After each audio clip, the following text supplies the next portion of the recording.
Hi everyone and welcome. I'm Emily Wishall of Wishall Wellness and this is the January 2020 interview series with women leaders, and today featuring Kari Sullivan. And I'm really, I always say this, but I'm particularly looking forward to this conversation. Feel delighted. So Kari is a personal trainer specializing in mindful movement, glute and core activation, body acceptance, and mindset coaching. And when I read that, I was like, who the hell doesn't want that? Right. Because we all need more core and glute activation and acceptance. But so thank you for being here. Yes, thank you for having me. So I'd love to hear and share a little bit about how you got into the personal training world and what brought you into there. And Okay. So I come from a background of gymnastics and diving, and in that time, in that sport, I developed an eating disorder. And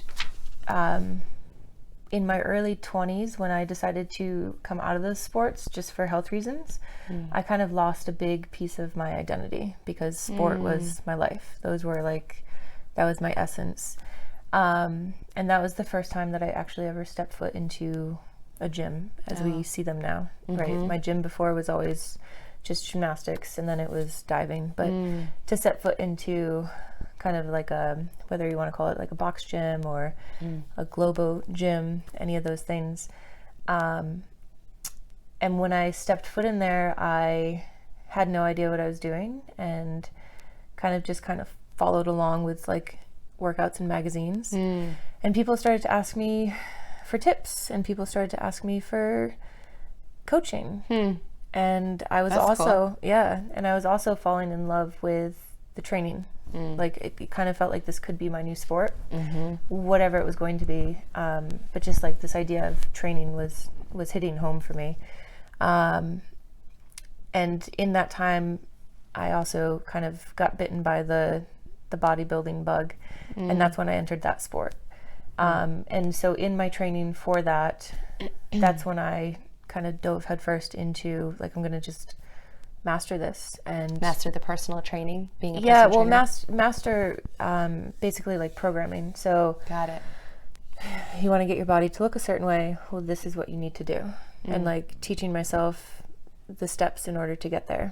This is how you need to eat. This is how you need to sleep. This is how you need to recover. And so just really kind of like fully understanding what was working for me, but then with that passion for what I was doing for myself, I decided then that was what I wanted to do. I'd gone to school for nutrition. I have a bachelor's in nutrition. I didn't know that. I don't really advertise that very much. I try to stay out of the nutrition world because I have plenty of friends that do just that and can. I think that's a really valuable background though to also just have as an underlying foundation for your clients. I think so.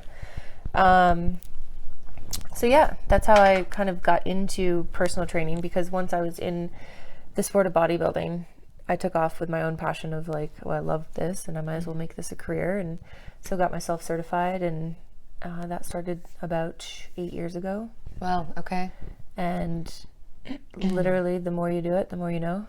And so just different certifications along the way, and really just day in, day out practice of my own, of just like my own training. And I bet even when you were just sharing just even your experience going to the bodybuilding competitions, and just even kind of being your own experiment in a way of playing with the programming and getting information, it is such an experiment. And it's such valuable information just to have and to share. And for sure. So I feel though, I didn't share this I forgot, but how I know Kari and first knew of her. So several years ago I was going to a gym and happened upon her class. I think I actually only took it once, maybe twice. I think once. Yeah, maybe only once. But it really stuck. But one of the things I appreciated, because I was going to a lot of the classes at that time, was that Kari stayed at the end of the class. I don't remember if I went up and shared something I was feeling, or if she just happened to notice. I don't remember which, but she gave me a very specific practice to do that was really safe and grounding for my body. And being a rolfer and having my information about it, I really appreciated that, because not everybody, especially in group classes, which I know can be challenging for personal trainers, even just to be able to notice the differences because there's so many people in a room. But I really appreciated the specific thing that she shared with me, and for the perspective. It felt really safe, really sound for my body and for my structure, and really supported. Moving forward several years, somehow started following her on Instagram, and I really resonate with the message that she's bringing through her own story, through the eating disorder, and through the work she's been of really accepting our bodies wherever we're at. And there are a lot of people in the Instagram world bringing about that message, which is wonderful. And I'm not going to say anybody's better than the other. I'm so happy we're all desiring to bring about more acceptance of various body types, various ways of looking, whatever that may be. But I find I don't always believe everybody is really walking their talk, maybe. And I really resonate with Kari because, and one of the reasons I wanted to interview her and share her is because I really believe she's really true and comes from a really well-intentioned place. Thank you. Yeah, so I wanted to share that. And so then curious to have you share kind of how your story of coming from that, having an eating disorder, and kind of maybe, some steps you came to help overcome that and come into a place where you really love and accept your body and that journey and process. Yeah. Well, it's been a journey for sure. Yeah. And I am a firm believer that everyone's journey is going to be different. I'm in the healthiest spot that I've been in, and that's been for the last 4 years. But it's been, it has actually been movement that has really made a profound difference in my recovery. Movement, and also just various self-acceptance practices, and I'll touch base on those briefly, but one was just taking selfies, which I know seems kind of I love this idea. I'm so curious, what you're gonna say. Seems very superficial and very kind of conceited, but I noticed that anytime I took a photo, whether it was me and you take a photo, or somebody snapped a photo of me, if I looked at it right then, I would be deleting it right away, because my inner critic would just be like, oh my God, you're disgusting. Just get rid of it. There was never a photo that I was happy with. But then if I looked back at a photo from 2 years prior, or a year prior, or maybe 6 months prior, I had a much softer take on it in terms of my view of myself. And I think a lot of us can resonate with this, that you look at old photos of yourself and you're like, I looked amazing. I totally resonate with that. Yeah, I've seen different pictures of myself, and I remember where my internal state was when that photo was shot.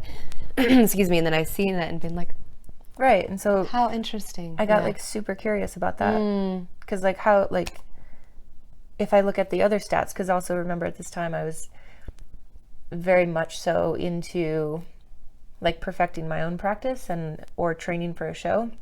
And so I kind of documented everything. And so I could look back and be like, you were actually at the same weight. You were your stats aren't that different. So there's something going on here. And so it became this practice of taking a selfie and don't look at it. And at first I'd let a week go by, and I started with a week. And then once I felt comfortable with I could look at it a week later and there wouldn't be the harsh critic, or if the harsh critic did come up, I'd have to choose 3 to 5 things about myself in that photo that I actually liked. And over time I reduced that time from a week to 6 days to 5 days, to eventually this practice where each morning I wake up, and if you follow me on Instagram you see these, but I've seen it before. It's a photo in the mirror, and I now state mantras for the day, and it's a practice of just waking up and seeing myself for everything that I probably in my whole entire life never saw myself for, or never saw within myself. And there is a bit of fake it until you make it, but this practice has made a huge difference. And I love this practice, and it's something I haven't heard of before. we could start a thing. You've started it. What an interesting idea. I love that you're doing that, and I feel like that's something people could easily try on too. And you don't have to share it like how I do, but like one of my intentions for January is each month there has to be a self-love practice, something to keep the self-love going. And so for this month, it's standing in front of the mirror, writing "I love you" on the mirror, and winking at myself. Probably something I got from Pussy, but it's a book. We'll tell you about it. So yeah, that's the new practice, and today it just made me giggle. I think winking at myself sounds fun. Yeah, it sounds like it would make me giggle. Yeah, it's more playful, because I think too sometimes these practices, we gotta self-love, or I gotta do more body acceptance. It just becomes like we can get really serious. And so I like that the wink kind of makes it fun and playful. Yeah. And I also appreciate, I wanted to go back to that selfie practice of if you said you looked at the selfie a week later and there was still self-doubt or self-critic, how that's okay. And let's see if there are 3 things in this photo that I like about myself, and state them, because there's a lot of power in that. Yeah, and there will be times where like you literally like you're yourself in that moment, you can't find those 3 things, and that is where like the fake it till you make it has to come into play. Yeah. And at some point that won't be faking anymore. But yeah, I know there's like differing opinions on fake it till you make it, but sometimes it at least keeps you in this practice. And I think it's keeping in the practice, the consistency. That's where I find a lot of value. Yeah. Is the consistency of it. And the, body acceptance, self-love, it is a life journey. It's not like, I'm 100% loving myself. No. It's shifting, and so it's important to have those different consistent practices. Or I like how you have a new month practice every month, like playing with it, switching it up, keeping it playful.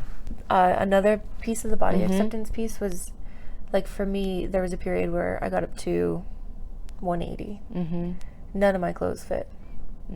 Jeans were like the most miserable thing I could ever put myself in. And yet I was still trying. And this was at a point where I was doing a lot of binging, purging, and I had been in this cycle for quite some time, and I'd be fine for a while and then just kind of like fall off, and then be fine and then fall off. But it was this cycle. It was like appearing and presenting itself as a cycle. And I finally decided that like one of the things that had to go were these restrictive clothes, these clothes that like just kept reminding me of kind of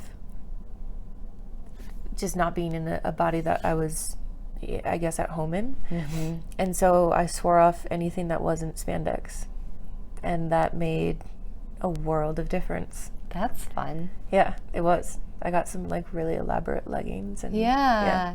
So you allowed yourself too to just find clothes that felt good on your body the way that they, because if I was in like that moment being restricted, I felt so shitty about myself. Totally, like, so it's just shitty. Perpetuating that cycle. I couldn't be present in a conversation. But then if I was in leggings, I was fine. I appreciate that like reminder, that permission, and that idea of just finding what feels comfortable or what feels good in your body then as another, That was a big one. And now I have a massive legging collection. Which is very useful in Boulder. Very. I'm wearing leggings right now. Awesome. Yeah.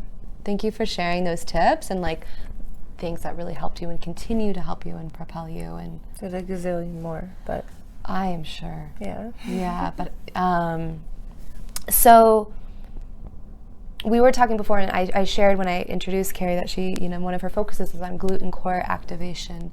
And I'm curious, you had shared before how that for you is also a really big empowerment piece, and a piece that kind of has led to your own empowerment. And I'm sure in clients that you work with. So I'd love to hear that connection, because people might think like, oh, right, like I've heard from my PT, I'm quad dominant, I need to activate my glutes, and just think from a very much a pure structure level. But how can activating our glutes, how can activating our core really empower us to be more of ourselves? Yeah. So as an athlete, as a gymnast, I was capable of doing all these fun, crazy, wild things, very strong, but never actually had a true connection to my core nor to my glutes. I was very, very, very quad dominant. And about 5 years ago, I started to discover that like I actually didn't have the connection that I thought I did. I had low back pain. My quads were just getting bigger. I had some knee issues. My butt was kind of disappearing. And so I dove into like, how do I fix this? And connecting to my core, specifically my pelvic floor and my TVA. And what's your TVA? Transverse abdominis. We're back. Okay.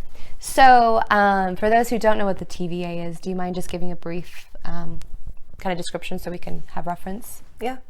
So this might not be anatomically correct, but to my clients, it makes a lot of sense. So I'll just describe it that way.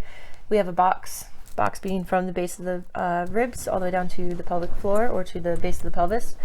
And we have our diaphragm, pelvic floor, rectus abdominis, which would be our textbook abs. Over here on the sides, we've got our obliques, and then we have the TVA. The TVA being like our inner corset, or this like wrapping mechanism that when properly engaged would cause the core to actually pull in. So not suck in, but like actually contract and pull in and get nice and like tight. And so a big thing for me was like, as a gymnast, like, I don't know if you all know what a leg lift is, but like doing leg lifts or V-ups, I'd look down and my stomach was actually like contracting and lifting up and out. And so that wouldn't be proper TVA engagement. And so it's been this process of relearning these moves that I've done my whole life and doing them in a very slow, mindful manner. So it takes a lot of patience. A ton of patience. And that's another thing that like clients are now coming to me to fix movement patterns, and a lot of them are lifelong athletes that like don't want to slow down, but they're also sick of this repetitive injury or this chronic ache. And it's perhaps slightly easier to work with somebody who's also been through that, of just knowing that like in your head you want to be doing something and you want to be like pushing at a certain intensity, and at the end of the day, like you will only continue to repeat those negative patterns or you know, have the chronic aches and pains until the movement pattern is actually corrected. And so the slowing down, the mindful movement, that's a lot of where this comes from for me. Is if I just jump into movements, my go-to was the wrong go-to. And so the slowdown really helped me to connect. Glutes were the same thing. So it was very, very quad dominant. And it was a coworker. Quad dominant meaning you're moving primarily from these big thigh muscles. I think most people might know that, but if you don't, versus your booty. So it was actually a coworker who one day like saw me squatting, and he was like, this isn't right. Like you should be squatting way more than what you are. And so he actually took the time to look at my squat, and he was like, you're not going to touch a bar for who knows, but you're done with the bar. And that was like shattering to me. And I didn't touch the bar for 3 months. And again, it was, at first it was shattering, and then I was like very determined that like, oh, so this makes sense. Squatting hurt. My quads just kept getting bigger. My knees were starting to ache.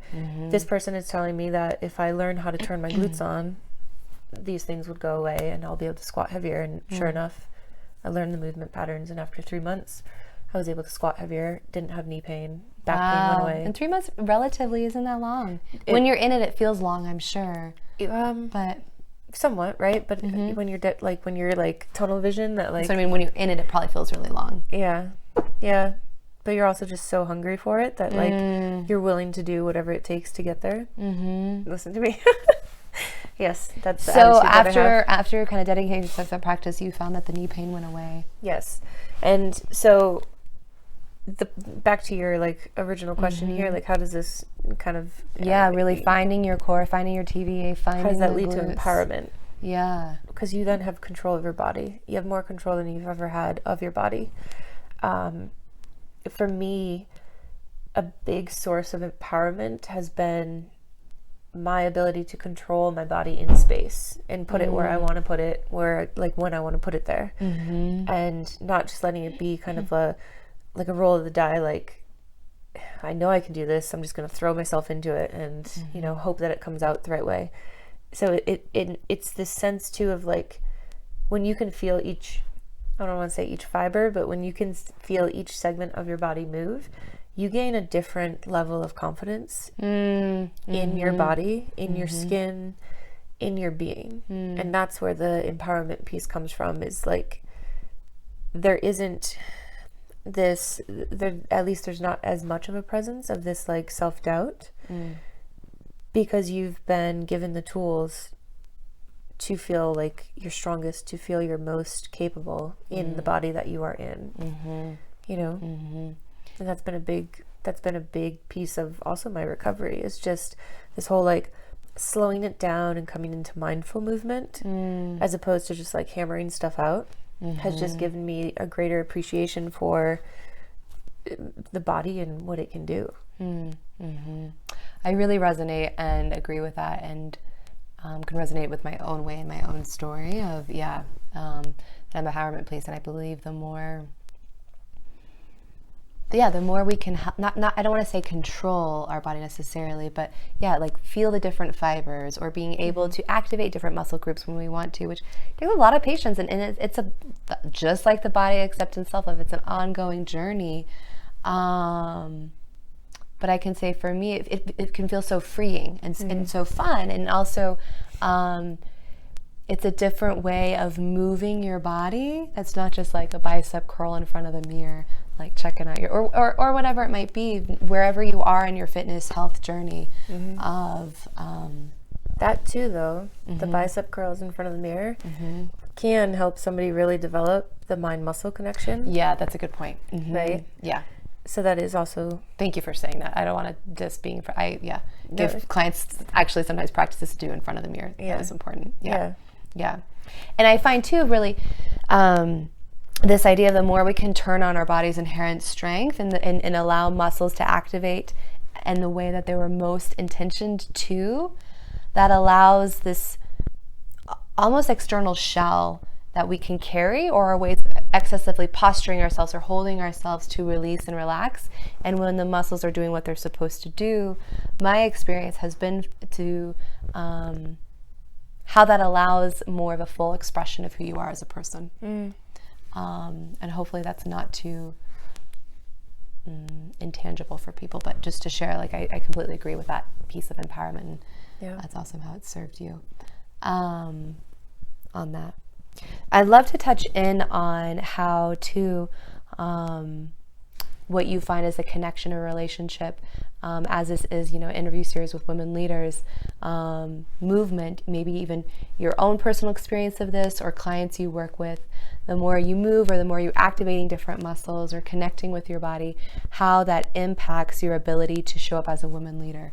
And, again, just bringing up this point, because I find not all women, but women can tend to shy away from that leader role, or not see themselves in that. But mothers are leaders. Stay-at-home mom. If you're a business owner, if you even if you say you work in an office, how you are a leader just in how you're showing up in your day, because people notice that. And so just don't want it to seem like this exclusive thing. But I'm curious what you see as that impact there. Well, for one, I still struggle with seeing myself as a leader. I think that's something that, like, I wouldn't feel right if I didn't confess to that. But that's like, that is a... And I appreciate you being honest with that. I really do. That's like a daily struggle of just like, oh, people are looking up to you, or people are looking to you for guidance. But based kind of, if we backtrack to everything that I just spoke of with the empowerment piece of kind of knowing what your body feels like as it's moving through space, what works for your body, what doesn't work for your body. I think the level of confidence that one can gain from that can help them walk into any situation feeling more empowered. And I think when we feel more empowered, we are more apt to step into leadership roles. And I think you can even just have like a little glimpse of it. Like, you can take a class, any class, right? And if you had like a badass moment of that class, you walk around for the next few hours like just brighter, like more radiant, right? Totally. And so it doesn't need, like, you don't have to be this complete master of your body. It can be like little tiny steps that you take each day.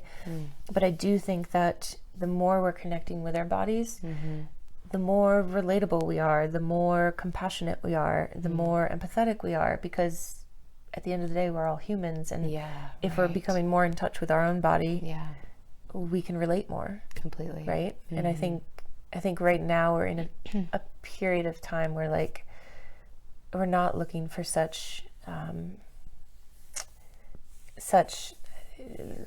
my vocabulary is going to trip me up here, but like such like stoic and such like dogmatic leaders. We're looking for ones that are like super relatable and super approachable. And who are human. Who show their humanness. Who do make mistakes and who don't have the perfect facade or don't paint the picture on Instagram of everything's perfect, and you know, who are just real, right? And so amongst all, like, if you wrap up all of that, it's just a matter of like, I think the leadership role is more easily found the more in tune we are to what we have going on, whatever that is, where we are in our body, where we are in our mind, where we are in our heart. I'm thinking even like where we are in space, what you shared earlier. Yeah. I would 100% agree. Yeah. Awesome. Yeah. Thank you, Kari, for sharing that. Yeah. So how can people, if they want to learn more about you, your work, like on your journey, where can we find you at? Instagram. So my handle on Instagram is at Kari Sullivan Fitness. Okay. And I'll have a link to her Instagram page below. Yep. Awesome. If there's ever a website that is more up to date than what is currently out there, it'll be linked in my profile right there. Perfect. Awesome. And then is there a way if people are wanting more support or wanting to learn how to work with you? DM me on there. Okay. So that'd probably be the easiest way. Okay. Yep. Just a little quick message on there, and yeah. Awesome. So you can find her on Instagram, Kari Sullivan Fitness. Yeah. Perfect. So I'd love to wrap up with a question of, you know, I think a lot about this idea of integrity, and I really believe, you know, the more that we connect with our physical body and the more we can help align and turn on those different muscle groups, the more that can support us in living a life of integrity. And to me, integrity, you know, there's a Gandhi quote of that he defined integrity as when what you do, what you say, and what you think are all in alignment. Really resonates with me. So I'd love to have you share, you know, what is an example of how you as a woman leader in your daily life, and I'm calling you a woman leader, even though you maybe not fully see yourself, because I see yourself as that, but what is an example of you in your daily life of how you live in integrity, or, you know, example of showing that? Yeah. So my definition of integrity is very similar, and it's, are you living up to your word?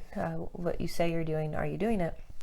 And it dawned on me that I was telling all of my clients and anyone who follows me to show up for themselves first before showing up for others. And I kind of wasn't entirely doing that myself. And so a big move for me was to basically readjust my schedule. And my clients all knew this, so there's no big news flash here, but I decided that I would no longer take clients before 10 a.m. And that, if you're in the training business or not, it's kind of a scary jump because a lot of trainers will start early. And it was something that, since doing it, like the moment I expressed it, it felt right. And now I'm following through, and I'm doing the practices that I wanted to do prior to, which are super, super important to me. And those are meditating, journaling, like I love my journal practice, hiking, and then my own movement. Because some days you get caught up in the mix and those things don't happen. And those are an integral part of who I am and what makes me show up fully for other people. And so the fact that I wasn't doing that, I was living out of my own integrity. And it was time to change that. And so right now I'm in like a new spot. It feels very, very good, and it feels very healthy. And luckily I have clients who were very supportive of the change. And that's awesome. Yeah. So doing as I say, finally, like everything's lining up and it's working. So I'm happy to hear that. And and you know, I'm sure your clients love you and want to work with you and support you. And I appreciate how you share too. One, not only, you know, being in integrity with staying true to your word, if this is advice you're giving your clients, really doing it yourself, really putting yourself first, but really because these practices that you're now having the time in your morning, you know, probably not to wake up at night, you know, I imagine before you maybe would have to wake up at like 3 a.m. or like a crazy time to do them. Okay, to fit them in before clients so early, right? And now you can get restful sleep, take care of yourself, do your practices that allow you to show up and be more present for your clients. So it's really enabling you to be of greater service and to be more present. For sure. Yeah. Yeah. Awesome. Yeah. Awesome. Thank you. Well, thank you so much. Thank you for having me. For sharing. And I know that I had a lot of takeaways, and I don't know if I'm going to try on the selfie practice, but I might experiment with it in the future. Do it. You don't have to share it. Yeah, I wouldn't share it if I did it. I mean, I would share it vocally, but I'm not going to, but that's a fun practice. So thank you all for tuning in. Happy 2020, January 2020. I think there's a lot of great tidbits in here that you can take from Kari. If you have set New Year's intentions, resolution goals, whatever you call them, that can help you implement them and keep them true. And so take care, everyone. Happy New Year.